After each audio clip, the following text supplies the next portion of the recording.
This is a Gen Z Future Fortunes podcast, hosted by Jordan Johnson. This podcast will help you in the following areas: money management skills, teaching you to control your debt, building wealth building strategies, entrepreneurship, and most importantly, to show you how you can do this yourself. So tune in and turn up.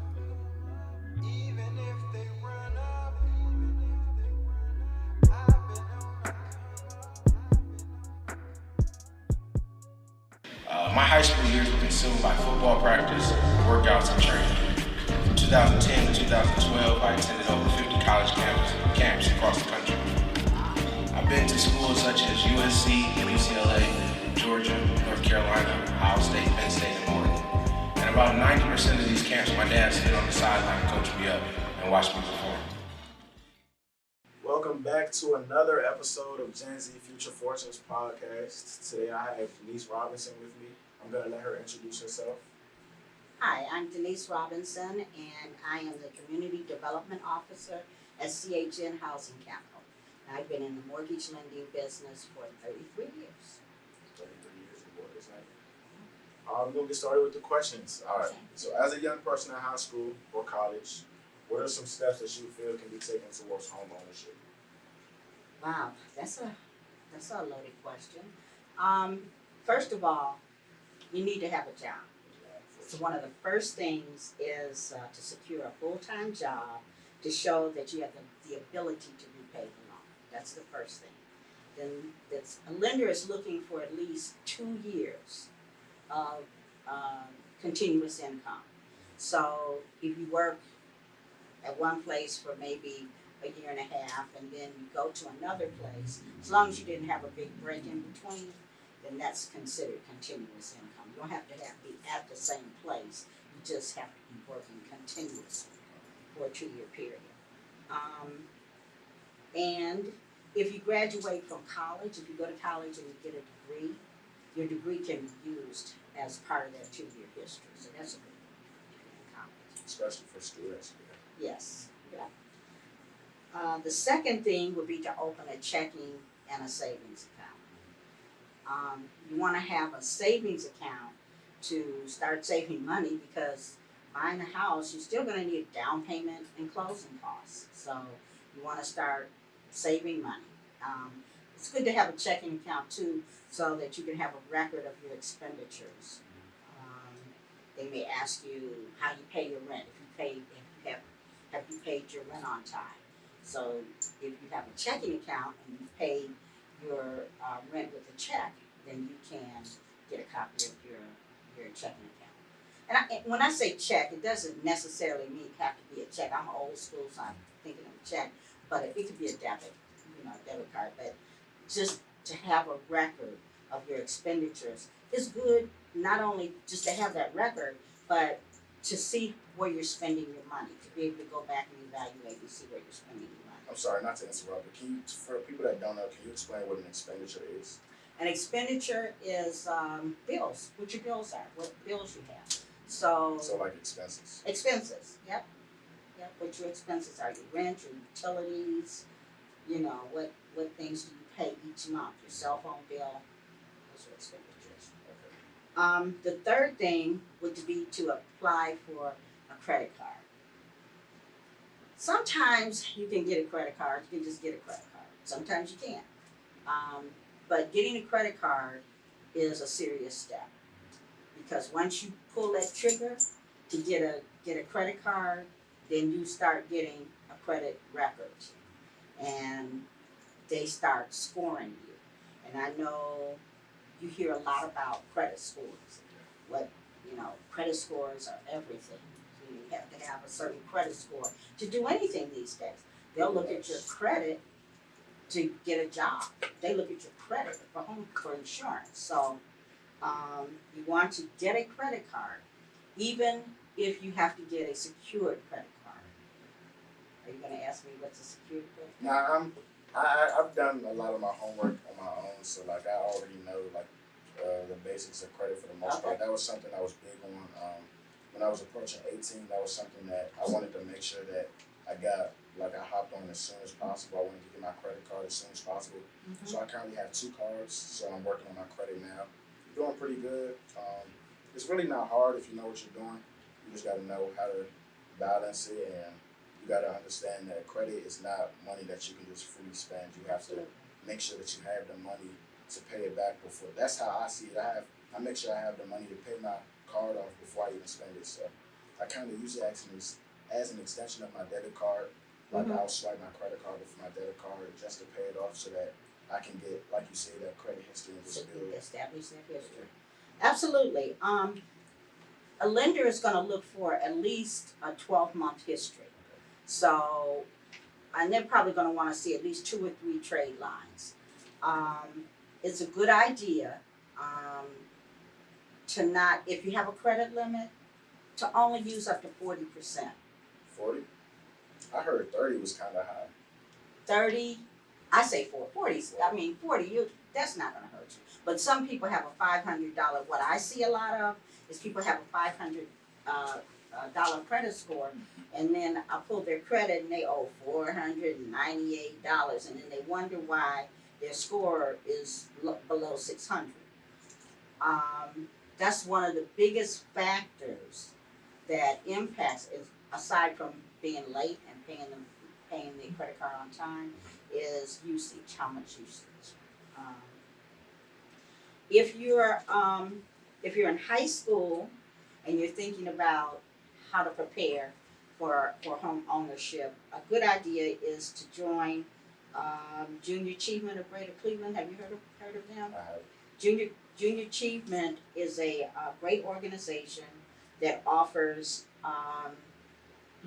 financial literacy classes for high school students. Is it specifically high school?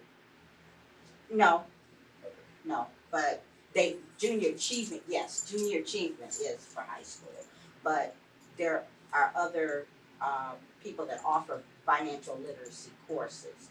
But the Junior Achievement, and I've worked with that program many years ago, but basically they go through not only just preparing for home ownership, but just credit and in general. I mean, they teach you about having a checking account, having a savings account.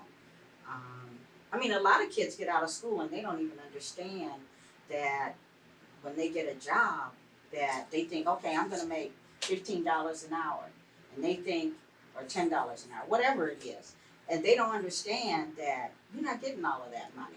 There's taxes and, health insurance and all kinds of things that are going to come out of that check.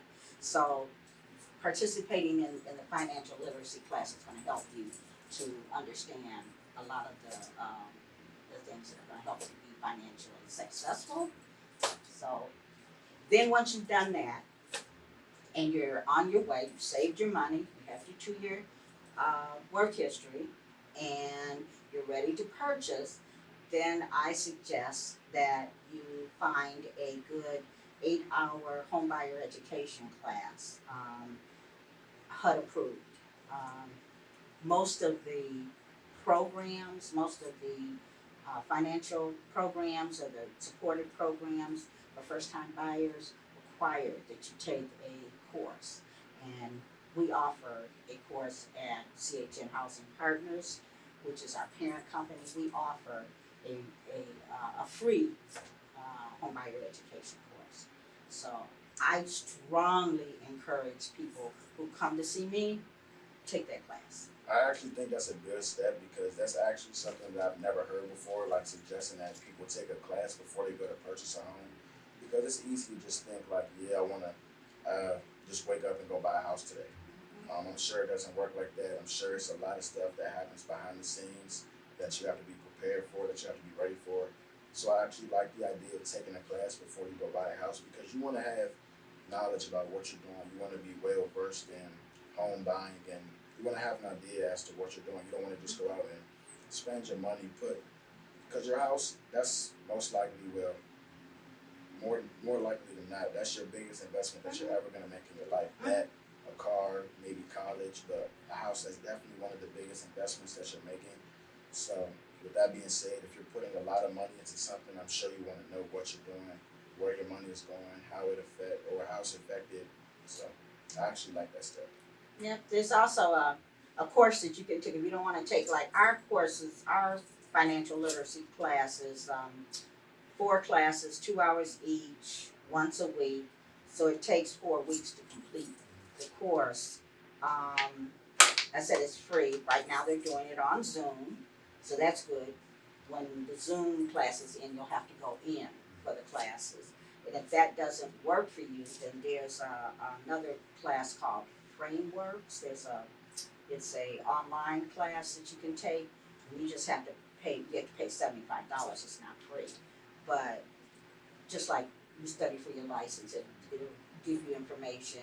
You take a test at the end, and then they give you a passing grade at the end. So that's an option if you don't want to take the Zoom or in-person classes. That's something I'm working towards now. Especially at such a young age, I feel like it's vital to understand home ownership. So that's something I'm working towards. I'm really looking to buy a house like as soon as possible. I would like to just get into the real estate world, whether it's an investment property, my primary residence, but just so that I can get out there, like I said, understand the real estate world, understand what's out here. I would like to have a large investment portfolio down the line, so I want to start as early as possible. Like I said, I've been building my credit. I definitely have a great work history, very disciplined. I work hard, so I feel like my dream of buying a home is gonna come to fruition very soon. Mm-hmm. So I'm looking forward to that. Come see me. I like that. Did you have any more tips for young home ownership?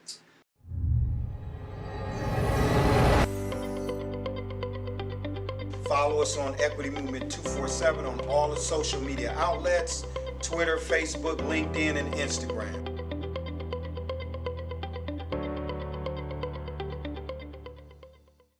I mean, that's pretty much that'll get you started. You know, and if you, like I said, if you get a job, maintain a good, work history, save money. People think, okay, well, I'm going to buy a house and I only need my down payment. There's more to it than down payment. There's closing costs. And today's market is really strange. I mean, it used to be where the sellers would contribute to the closing costs, but today's market right today, that's not necessarily true. So buyers are having to come up with more money for like the closing costs. Now there's down payment assistance programs, and I'll talk about that, but that can help. But the money, and once you're past the credit score, the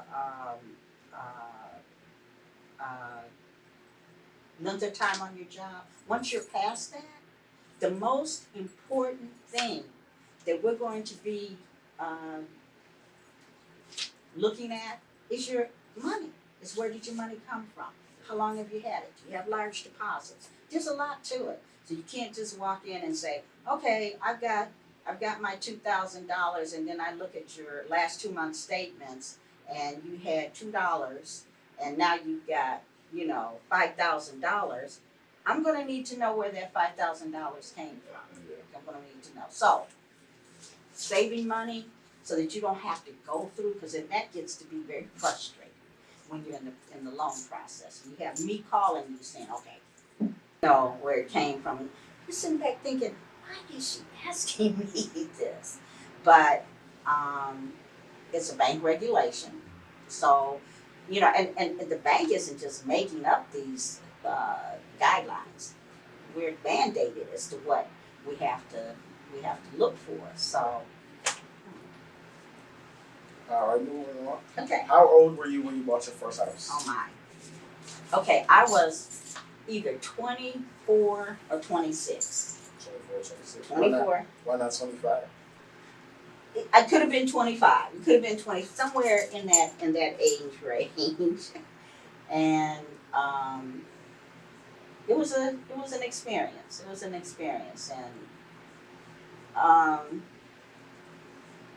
if I had it to do over again, I would have. I bought a house because it was cute. So It looked like a dollhouse. Would you say your emotions were involved? My emotions were totally involved. Somebody had painted it real cute and had all of these, I don't even know how to explain it, all these cute little add-ons that later broke down.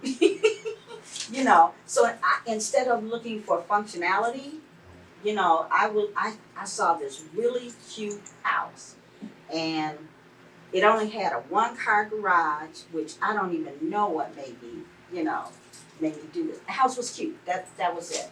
So if I had it to do over again, I would have found a house that was more functional, that was in a better neighborhood, or a different neighborhood. And I would have learned a lot more about the process, because I was an emotional buyer, so that wasn't good. Do you still own a house? No. How long did you own it for? Until I got sent away. I left and went to DC. Really? Probably about. I was in DC. Yes, I rented it out. That was a nightmare. Probably about 8 years. Why did you say renting it was a nightmare? Renting a house out. You don't like being a landlord? And I was in DC.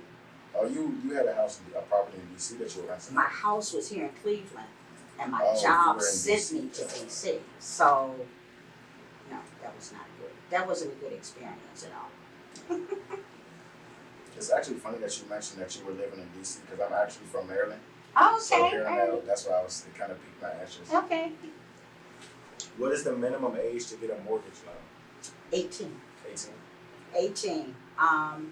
Now, if you're 18 and you don't have the credit history, the length of credit history, you probably won't. Or, the length of time on a job, you might need a cosigner. So if you have all your stuff together at 18, you're, I'll say, kind of ahead of the curve, because in order to have a 2-year credit history, no, you said a 2-year work history, and you said as a 12-month credit history. 12-month credit history. Mm-hmm. In order to have that at 18, you kind of have to be on top of your game at an early age. So, what are some programs that you have available for first-time home buyers? Okay, well, as I said earlier, I work for CHN Housing Capital. Can I ask you what CHN stands for? Cleveland Housing Network. Okay. CHN was the old name, and then it became CHN. Cleveland Housing Network was the old name, then it became CHN Partners, and then I work for CHN Capital, which is an offshoot. But we introduced a new mortgage product in April. And it's the only mortgage product that we have. We are a nonprofit organization, but we became but we're a lender. How does that work? With this. A nonprofit lending organization? We still have to meet the same guidelines and go through the same licensing and all that kind of good stuff as a bank or any other financial institution that lends. We don't lend for a profit. So we're a nonprofit organization. Okay. So we have the one product called the Believe Mortgage, and I don't want to say it's a first-time buyers program, because it's not, because you don't have to be a first-time buyer, to use this product. But it's geared toward low to moderate income buyers, minorities, and low to moderate income census tract. That's what the product is geared toward. So you only need 3% down payment. So it's lower than FHA? Yes. You only need 3% down payment. There's no PMI. Go ahead. That's better than FHA, because FHA has the MIP for the life of the loan.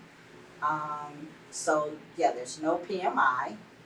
The seller can contribute up to 7% toward the closing costs, and 2% of that 7% can be used toward the buyer's down payment.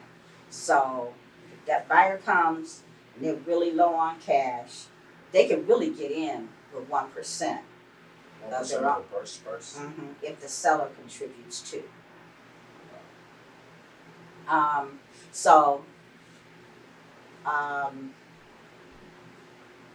Lower credit scores than most, than probably anyone. I can do a lower credit score. And our ratios are like 30 and 40, meaning that the house payment shouldn't exceed 30% of your gross monthly income, and the total debt to income, which would include the house payment and any monthly debts that you have, shouldn't exceed 40%. We also have down payment assistance programs, and we administer the two programs. We administer the Cuyahoga County Down Payment Assistance Program, which is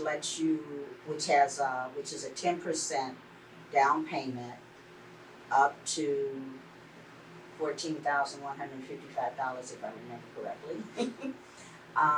So the maximum purchase price is $141,550, and you have to have 3% of your own money. You need to be a first-time buyer, and you need to be within 80% of median income.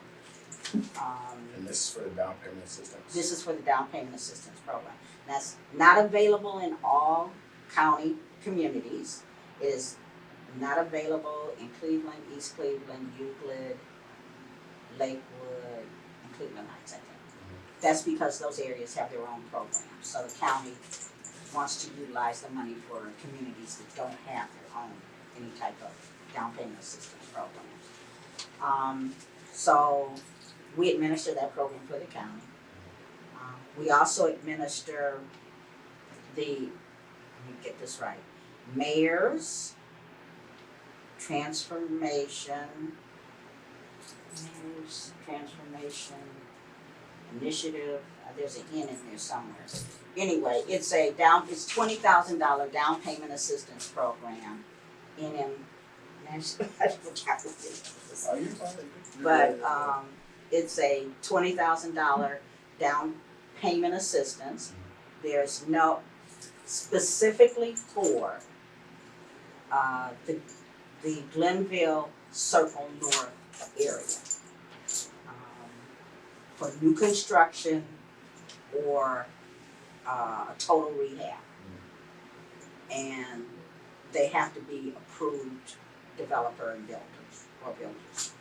So that program, and those houses are probably in the 250, 270 range, and again, it's $20,000. It's forgiven after 5 years. You have to live in the property for 5 years. It's forgiven after 5 years, and there's no income limit. But you still have to put either 3 to 5% down, depending on your income. So that's a good product. That's going to be, I've heard that is going to be expanded to a couple of other areas. So the city of Cleveland is going to expand that to a couple of other areas. One other thing, with the Believe mortgage, there's a second mortgage feature. So if you purchase a house and say the house needs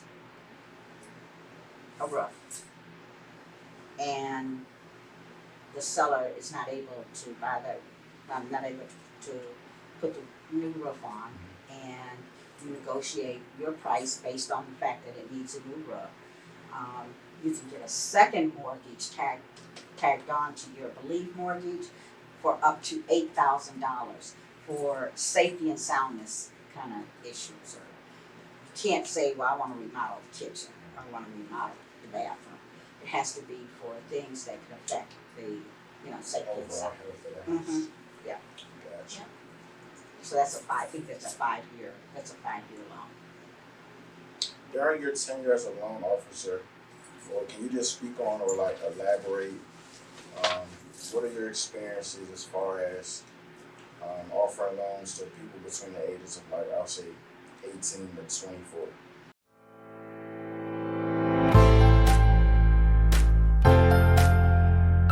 House Notes TV, where we will be bringing you information about the home buyer experience as well as resources to help you through it.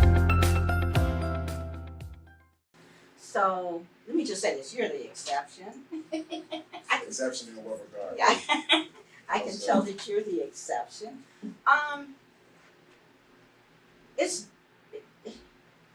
It's different because young people are moving fast, always moving fast, always on the phone, always got the phone in their hands, want to do everything by the phone.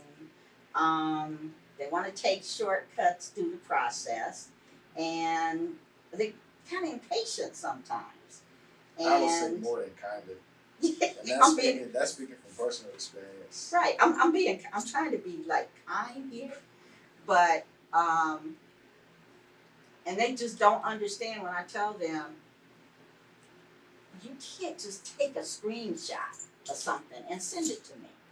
That's not acceptable. The technology for the loan process hasn't caught up with the loan process hasn't caught up with the technology. So we want a nice, piece of paper, not a screenshot with all this other stuff in the background. No. You mean like as far as documents that people have Yes. to send in, Yes. they send you screenshots? Yes, they send screenshots and then they want to text me. I ask them a question and they want to text me the answer. No to both of those. You can sign your documents online. The technology exists for that. But I look at it like this: when you're doing a loan, I consider it, I'm painting a picture. First of all, I'm a creative person, so I'm creating a picture. So I want to give them a nice package, nice looking documents. Because underwriters read and look at everything. They read everything. I try to, but I'm not going to sit here and tell you that I actually sit and read everything. I read it, speed reading, but they literally read and retain everything. And so you want to give them something nice to be able to look at. Plus, we can't provide those documents when we sell the loan on the secondary market. Not that our loans, we're not going to sell on the secondary market for our product, but loans that are sold on this. They're saying no screen, they don't want that. So that's my biggest,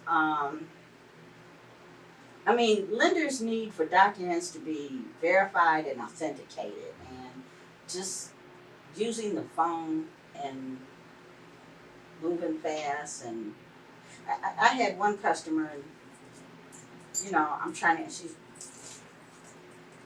like, okay. Now when I get to this later on down the road, and she starts calling me, I'm gonna do the same thing to her. No, I'm not, but I'm just thinking, pay attention. This is a big step. So that's my biggest. That's just me. I don't know what other people might say, but that's my experience. That's been my experience. No good experiences? Oh no, I have good experiences. I do have good experiences. That's the bad experience. The good experiences, I think that they're not rattled. What do you mean by that? Not rattled when I ask a question about something that, they don't get as rattled, I guess. Like emotional? Yeah. Okay, is that what you need? Okay. And they're not trying to give me a dissertation about why or whatever. I just need you to provide this documentation. So, and they do get you the documents right away. Young people can get me the documents right away. So if I tell you I want your last 2 years W-2s and tax returns, they send me W-2s and tax returns. Everybody doesn't do that. If I say W-2s and tax returns, one day I get the W-2s, maybe a week later I get the tax returns after I call them back and say, I need both. I don't need just one, I need both. So tax returns and W-2s and pay stubs and bank statements. The problem is they'll get them to me, but I need them, take a photocopy of it, scan it, and and email it to me. Don't take a screenshot. So that's the biggest. But I think young people, if they're taking this step, they're taking it seriously. They're taking it very seriously. So, and I usually I get thank yous from young people. I don't necessarily get thank yous from other people, but I'll get thank yous from young people that have said thank you for helping me through this process and for helping me to understand that I needed to do X, Y, Z. So I think they're more grateful.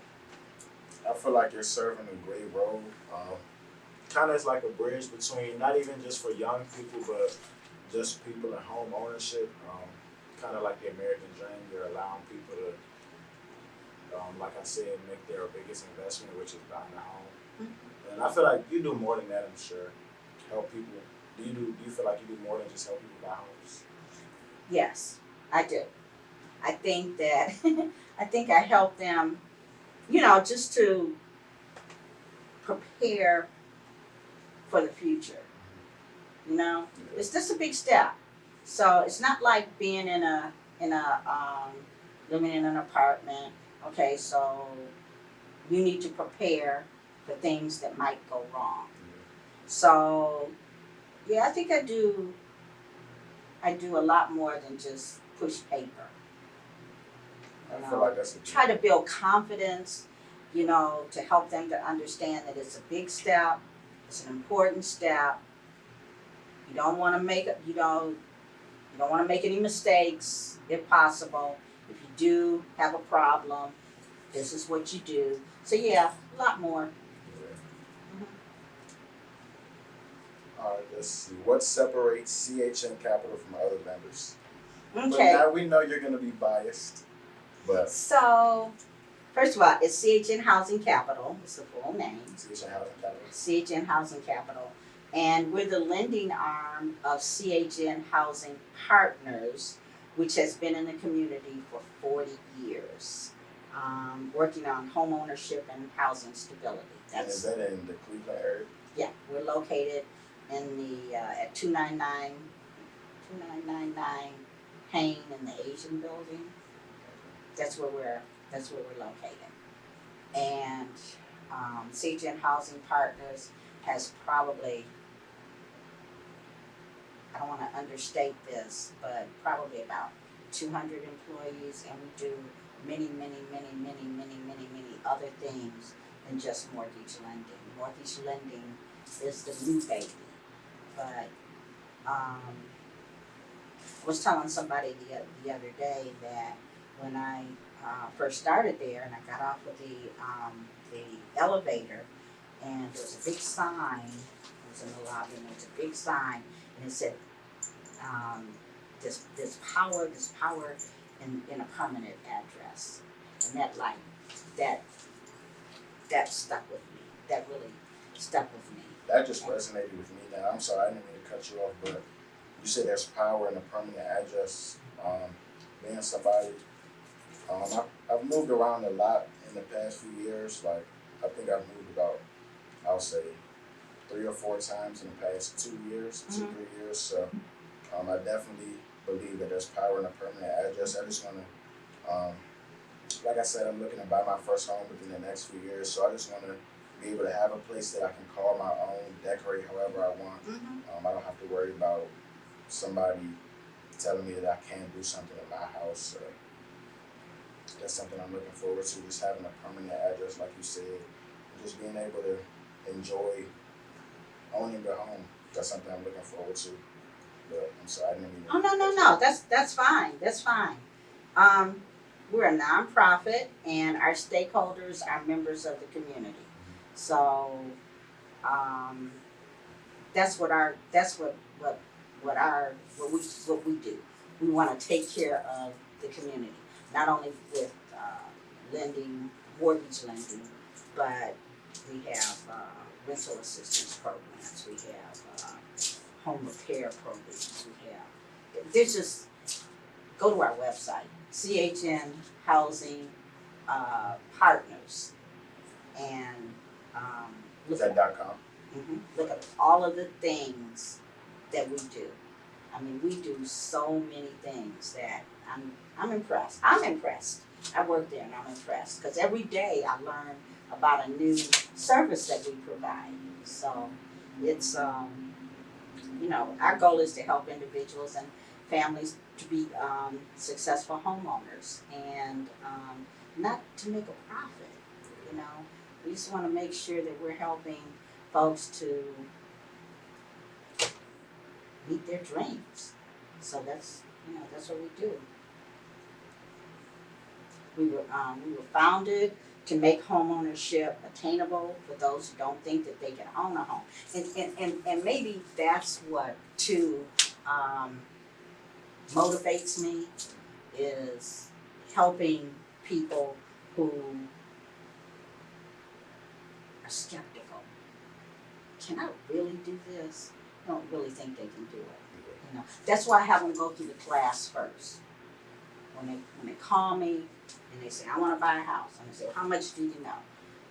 And then I don't know too much. Get in that class, because then once you get in the class, then we can have a dialogue about the process, and and then they see that it is something that's attainable, which they may have wished it, but didn't really think that it was attainable. So It's possible.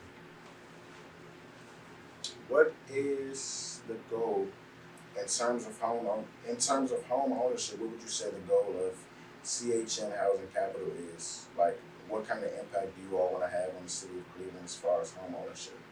Well, first of all, it's important to keep in mind that home ownership isn't just a dream. It's attainable. And that's why we're here. It's good to have that dream, but to bring that dream to fruition, that's what we do. When a person becomes a homeowner, they build equity and wealth for their families. They keep the house. A lot of young people, you ask me what's different?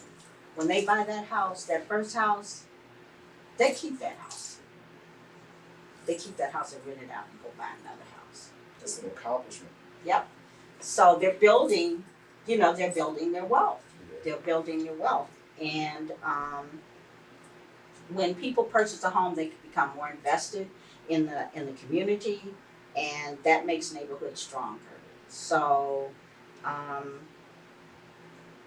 not only in the quality of the housing, but in terms of the ability of individuals and families to succeed. So it's just important to us to be able to be a part of that and to help make that come true. So that's, at the end of the day, homeownership lifts up a neighborhood, and that's what's good for the community. I agree. So growing up, I'm gonna go off topic here. Well, not really off topic, but not scripted questions. Growing up, like in your early ages, what do you feel like contributed most to you wanting to get into the loan officer world, or I guess get into the loan officer world? So Was that initially what you wanted to do? No. What was your initial dream or desire? So Aspiration? I was very fortunate.